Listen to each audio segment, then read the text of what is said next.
Alright, here we go. Let's get into this. We'll figure out a title along the way. Just been into the little local town, get some supplies for the boat. I drive it along, and anyway, I went and got a ticket, a lottery ticket, and I chose the 36 numbers, and then I got a sense of, you may have heard me use that statement before, a sense of, hang on, I said, can I change that actually to 18 games? I said, I don't know why.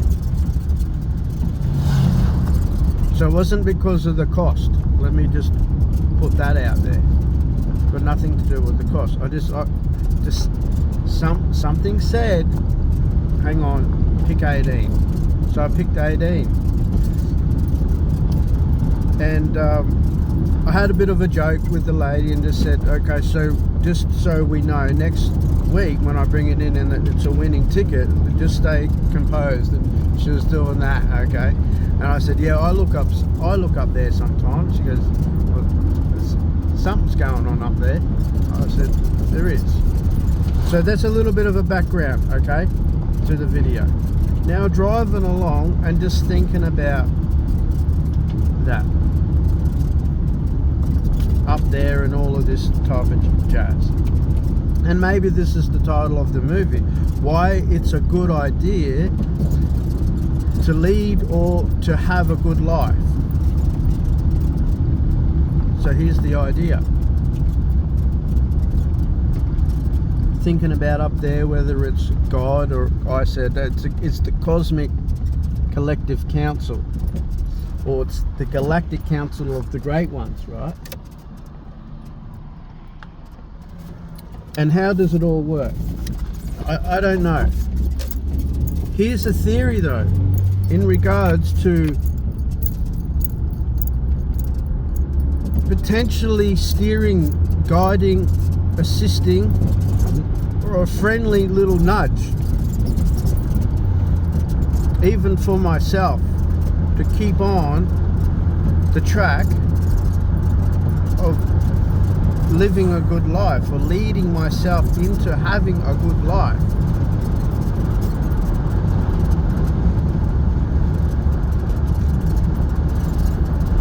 Because is there the one, or are there many of, or is it just like what it is? It's just all energy and frequencies. And I'm leaning into the theory right now, or the idea I'd like to share with you, because that's why I pulled over and got the phone out. Like, yeah, I'm sharing this one, right? So enough of the suspense. Why it's a good idea to lead a good life, or to do what you can, like I say, do what you can with what you have to lead you towards that which you seek to obtain, achieve and acquire. But have a good life. The frequencies and energies, so having a good life creates, let's say, a signature, a frequency signature. So this is the thinking, right? This is the theory. Think of a music scale. So you have all your notes, right? Your sound, and each of those sounds has a signature, and that it fits somewhere on the scale where it is of the most appropriate.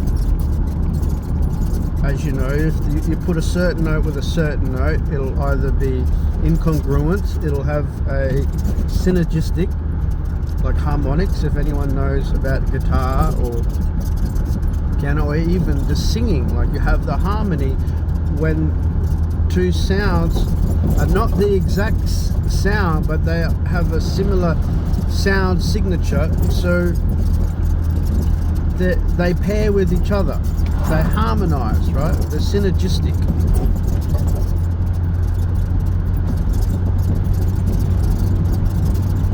And that may be what's going on, that in the afterlife, because it's in relation to my dad's passing last year as well, and anyone, that maybe that's what happens, depending on the type of life that we've had, depending on our state of mind. Let's say that's a frequency.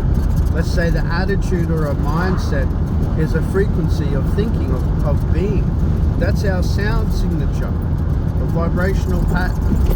And from the vibrational pattern, there is a frequency or sacred geometry, which is frequencies or vibration, okay? Energy. And so according to that, that's where you end up, your consciousness may end up in that scale of, let's say, cosmic frequencies,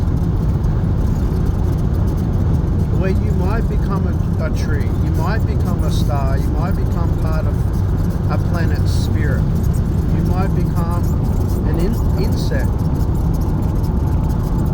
And whether you're conscious of that occurrence or not, I don't know. However, it's food for thought. And it's nothing to do with necessarily being religious or spiritual. Just an open book type of discussion with maybe other people or just with yourself in regards to a video like this, and why